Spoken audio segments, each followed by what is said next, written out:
ये एतिकाफ़ का, ये जो आखिरी अशरा है ना, नबी अलैहिस्सलातु वस्सलाम इसमें एतिकाफ़ करते थे। एतिकाफ़ कहते हैं रुक जाना, मस्जिद में रुक जाना। एतिकाफ़ या काफ़। अच्छा, एतिकाफ़ के लिए हमने क्या बना रखा है, एक एक पूरा सिलेबस बना रखा है। टेंट लगाना है, कैंप लगाना है, बिस्तर लाना है, तकिया लाना है, पता नहीं कूलर पानी का भी लाना है क्या। ए खुदा के बंदो, अगर सहाबा के ज़माने में ये काम होता, वो सारे सहाबा इत्काफ़ बैठते, नबी अलैहिस्सलातु वस्सलाम खुद बैठते, फिर मस्जिद नबवी तो रिहाइशगाह बन जाती, रेजिडेंशियल हो जाती वो तो। भाई कैंप सुन्नत नहीं है, ये बिदअत है बर्रे सगीर के मौलवियों की। ये जो चादरें बांध देते हैं, इसका क्या मकसद है कैंप लगाना मस्जिद में? बेइत्काफ़ करना है। फिर वो पूरा कुशन ले आते हैं, पता नहीं क्या। भाई कुछ भी नहीं, सहरी अफ्तारी का अपने खाते में बंदोबस्त करो, एक तकिया लाओ, चादर लाओ, पंखा मस्जिद का है, बिल दे के जाना। यह है इत्काफ़। और तवक्को ये होती है मैं फ़लाने इदारे में जाकर जनाब वो इत्काफ़ करूँगा। हाँ, अगर आप उसमें ख़र्चा देते हैं आपका इत्काफ़ कबूल है 10 दिन का। और अगर आप उसके सहारे पे, तो क्या आप ज़कात के और सदकात के मुस्तहिक हैं? यार इत्काफ़ को भी हमने लाइबों व लहवा बना लिया, खेल कूद बना लिया। मेरे पास बहुत सारे साथी हैं, अभी भी बैठे होंगे इत्काफ़ करना। मैं कैंप लगाने की इजाज़त नहीं होगी। तकिया ले आओ, चादर एक ले आओ, कुरान यहाँ मौजूद है, या नफले पढ़ो और कुरान पढ़ो। इसलिए बैठना है मस्जिद में, गपशप करने के लिए तो बैठना नहीं है। और जब कैंप में अंदर बैठ जाते हैं, पता चला लेटे हुए मोबाइल पे भी, आजकल तो वो एंट्रीयार्ड पे अमेरिका घूम रहे होते हो। भाई मोबाइल नहीं लेके आना। इत्काफ़ के दिनों ला यमस्सुल मरअत वला युबाशिरहा, पूरे रमज़ान में कहा तुबाशिरूहुन्ना, आप मुबाशरत कर सकते हैं, बीवियों से मिल सकते हैं। इत्काफ़ अगर बैठ गए हैं तो आपने बीवी के भी करीब नहीं जाना, मस भी नहीं करना। तो मोबाइल कहाँ से आ गया भाई? वो तो हलाल थी, ये तो मशगूलियत है। टच मोबाइल या इस तरह की कोई भी चीज़ लेके बैठना भी इत्काफ़ के दौरान जायज़ नहीं है। भाई आपने किस लिए बैठना है इत्काफ़ में? सिर्फ एक कनेक्शन के लिए, अल्लाह से आपका कनेक्शन बहाल हो जाए और जो तेरी तमन्ना है वो पूरी हो जाए। उसमें अगर दूसरी मुदाखलत होगी, अगर कहीं, अच्छा नबी अलैहिस्सलातु वस्सलाम की बात सुने आप, मैं आप इसके बारे में 5 चीज़ें फरमाया कि इत्काफ़ में जो करनी है। कितनी? 5 चीज़ें फरमाया। सबसे पहला नंबर क्या? अल्लाह यऊदा मरीज़न, मरीज़ की इयादत नहीं करनी। 5 काम। घर में मरीज़ पड़ा है या रिश्तेदारों में मरीज़ पड़ा है या मस्जिद के पड़ोस में मरीज़ पड़ा है, उसकी इयादत भी इत्काफ़ वाले ने नहीं करनी। हम कर रहे हैं ना, हम फ़ोन पे कर लेते हैं, अल्लाह शिफा देगा। अगर किसी को मसला आए, घर में बीमारी आई है, आकर उसको कह के जाए फलाने के लिए दुआ कर दो, वो मरीज़ है। दूसरा क्या? अल्लाह यशहद जनाज़तन, अल्लाह अकबर, जनाजे में हाज़िर नहीं होना। इत्काफ़ तो ये चीज़ है। टच मोबाइल और बिस्तर लगाना और टेंट लगाना कहाँ से आ गया? जनाजे में भी इत्काफ़ वाला हाज़िर नहीं हो सकता। अगर मस्जिद में जनाजा है तो फिर ठीक है, लेकिन अगर बाहर जनाजा है तो जनाजे में भले बाप का जनाजा है वो शरीक नहीं हो सकता, नहीं तो इत्काफ़ ख़त्म। तीसरी चीज़, वला यमस्सु इमरातन, अपनी बीवी को भी मस नहीं कर सकता, टच भी नहीं कर सकता। और हम मोबाइल टच कर रहे होते हैं। अच्छा, मोबाइल में सारी हलाल चीज़ें नहीं आती, मैं भी देखता हूँ, मेरे पास भी बड़ा सारा मोबाइल है।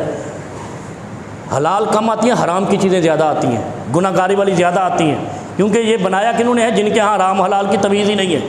तो फिर तो इत्काफ़ में रखे हुए, एक मौलवी की तकरीर आएगी, 4 गुलकारों की बातें आएंगी, 4 अंग्रेज़ों की बातें आएंगी, 4 बेगैरतों की बातें आएंगी, तो तेरा इत्काफ़ तो गया। एंड्रॉयड यानी ये जो टच मोबाइल है, ये इत्काफ़ में हराम है।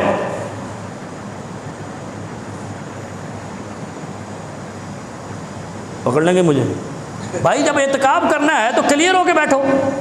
वला यमस्सु इमरातन, जो सारा महीना हलाल रही है बीवी, इत्काफ़ में बैठ गया, हराम हो गई।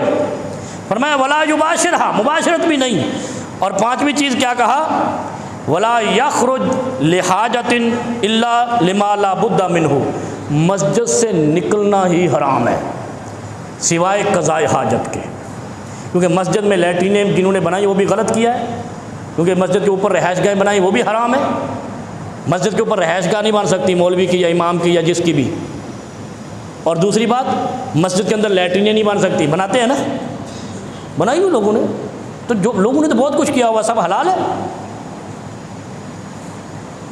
फरमाया कि अच्छा ये जो 5वां नंबर है ना, वला यखरुज ले हाजतिन, हाजत के लिए निकल सकता है। और हाजत क्या है? कज़ाए हाजत के लिए। इसका मतलब है मस्जिद में वुज़ू खाना तो बन सकता है, कज़ाए हाजत के आज़ा नहीं बन सकते। इल्ला लिमा ला बुद्दा मिन्हु, यानी कज़ाए हाजत जब ज़रूरी हो तो आप मस्जिद से बाहर जा सकते हैं, उसके अलावा नहीं। तो ये 5 काम हम करेंगे तो हमारा इत्काफ़ है। और इत्काफ़ भी कनेक्शन की बहाली के लिए होता है अल्लाह से, और ये ऐसा कनेक्शन होता है जो फिर डिसकनेक्ट नहीं होता इत्काफ़ के दिनों में, क्योंकि इसमें लैलतुल क़द्र है, 1000 महीनों की रातों से अफजल है। और उस रात में आपकी तकदीर लिखी जाती है। वो पिछली जो रातें इन्होंने गुजारी है ना, वो जो क्या कहते थे, शब बरात है, जो फ़लाँ फ़लाँ है, उसका कोई आपसे नहीं पूछा जाना। लैलतुल क़द्र में आपका हिसाब किताब मुरतब होना है। पिछले गुनाहों की अगर आपने उस रात इबादत की है तो हो सकता है अल्लाह रब्बुल आलमीन माफ़ कर दे और आगे का मौका दे दे। और फिर फरमाया कि नबी अलैहिस्सलातु वस्सलाम इत्काफ़ कैसा करते? अन्ना नबी दाखिल अल अशर अल अवाखिर, जब आखिरी अशरा दाखिल होता ना, नबी अलैहिस्सलातु वस्सलाम अहया लैलहु व अयक़ज़ा अहलहु, रातों को सोते नहीं थे, रब को मनाना है। अच्छा, नबी की ये कैफियत है और हमें पता ही नहीं। जिस नबी ने हमारी सिफारिश करनी है वो सिफारिश कैसे करेंगे अगर हम सोते रहे? अहया लैलहु, नबी अलैहिस्सलातु वस्सलाम, ये सैयदा आयशा रज़ियल्लाहु अन्हा उम्मुल मोमिनीन रिवायत लेकर आई कि नबी अलैहिस्सलातु वस्सलाम आखिरी अशरे में सोते ही नहीं थे, क्योंकि आखिरी अशरे की रातें ज़िलहज्जा के अशरे की रातों से अफजल हैं, और आखिरी अशरे के दिनों से ज़िलहज्जा के दिन अफजल हैं। ज़िलहज्जा के दिन अफजल हैं और रमज़ान के आखिरी अशरे की रातें अफजल हैं। ज़मीन पर यही 10 रातें और 10 दिन अफजल हैं। ये मुहर्रम का जो मनाते हैं ना अशरा, ये ऐसे ही है। आशूरा, उसमें सिर्फ 2 रोज़े हैं, ना वो 10 को। फरमाया अहया लैलहु व अयक़ज़ा अहलहु। अच्छा, मज़े की बात बताओ, अभी मैंने जो बात की ना, बिस्तर लेके नहीं आना मसीते, ये इस हदीस में साबित हो रहा है। क्या? रातों को जागते थे और घर वालों को जगाते थे। वह शद्दा मीज़ारहु, घर के बिस्तर बांध के रख देते थे। कई लोगों ने इससे जगह बिस्तर बांध के ले आते, वह ये पता नहीं क्या हल्ले माना निकाल दिया।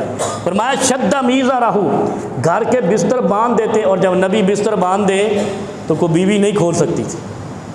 इसका मतलब है आखिरी अशरे में बिस्तर बांध देने हैं। जैसे दिन को तुम उठते हो तो घर वाले सारे बिस्तर एक साइड पे कर देते हैं, रातों को जागना है और घर वालों को भी जगाना है, फिर खुदा से जो मांगना है मिल जाना है।